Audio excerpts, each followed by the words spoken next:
Ketua Umum Partai Golkar sekaligus Menteri Energi dan Sumber Daya Mineral Bahlil Lahadalia merespon isu reshuffle kabinet oleh Presiden Prabowo Subianto. Ia optimis kader Golkar di kabinetnya tidak terkena reshuffle.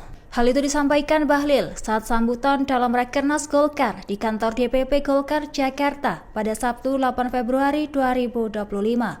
Menurutnya Golkar selalu berada di garda terdepan mendukung kebijakan Presiden Prabowo bersama Gerindra. Mengutip Tribun News, saat ini Golkar memiliki 8 kader sebagai menteri dan 3 wakil menteri dalam kabinet. Bahlil menyebut kinerja kader Golkar sudah maksimal dalam mendukung program pemerintah. Namun ia menegaskan reshuffle merupakan hak prerogatif Presiden Prabowo Subianto. Sementara itu, Presiden Prabowo menilai pentingnya pemerintah bekerja dengan benar dan bersih. Ia menyatakan siap mengganti pejabat yang tidak melayani rakyat dengan baik. Meski begitu, Prabowo belum memberikan kepastian terkait reshuffle dalam waktu dekat.